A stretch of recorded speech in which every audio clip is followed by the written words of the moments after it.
আমরা আমাদের যোগ্যতা থাকলেও, আমাদের মেধাশক্তি থাকলেও অনেক সময় আমরা মানুষ চিনতে পারি না। যতক্ষণ পর্যন্ত না আমরা বিপদে পড়ি, ঠিক ততক্ষণ পর্যন্ত আমাদের চেনা হয়ে ওঠে না আমাদের কে আপন আর কে পর। এটা আসলেই বাস্তব সত্য কথা। আমি, আপনি সবার ক্ষেত্রেই এই জীবনে এতটুকু শিক্ষা অর্জন করা উচিত। এতটুকু শিক্ষা যদি আপনি অর্জন না করতে পারেন, তাহলে আপনার আমার জীবনে অনেক কষ্ট বয়ে আনতে পারে। আমরা যখন বিপদে পড়ব, তখন ঠিক সেই বিপদের মুহূর্তে আমাদের পাশে কে দাঁড়িয়েছিল, কে দাঁড়িয়েছিল না, কে আমাদেরকে সাহায্য করেছিল, কে কতটুকু সাপোর্ট করেছিল, সেই বিষয়টা আমরা উপলব্ধি করতে হবে।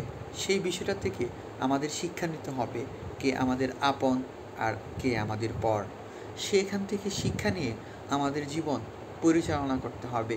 আমি, আপনি, আমাদের সবার সেই শিক্ষাটা থাকা উচিত। নচেত আমাদের জীবনে অনেক বড় একটা দুর্ঘটনা ঘটতে পারে। যদি আমি আর আপনি মনে করি যে আমরা তো বিপদে পড়ে যাই, সবাইকে তো বিপদে কাছে পাই। যখন আপনি আপনার বিপদে একজনকে কাছে পাবেন, ঠিক সেই মানুষটাকে কখনোই ভুলবেন না। আর যেই মুহূর্তে আপনার বিপদে থাকা সত্ত্বেও আপনার আপনজন থেকে শুরু করে পর মানুষজনও আপনার কাছ থেকে দূরে চলে যায়, তাদেরকেও কখনো ভুলবেন না।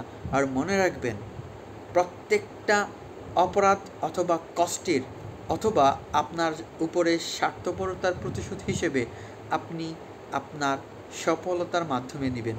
কখনোই আপনি অন্যায়ভাবে, অন্যায় অপরাধমূলক কাজে কখনোই মানুষের যে প্রাপ্যটুকু, মানুষের যে আপনার উপরে জুলুম অত্যাচার, সেই অত্যাচারগুলো করেছে, তার প্রতিশোধ নেবেন না। আপনি এভাবে প্রতিশোধ নেবেন যেভাবে একজন সুন্দর এবং আদর্শ মানুষ নেয়। সেই শাস্তিটা হচ্ছে সফলতা।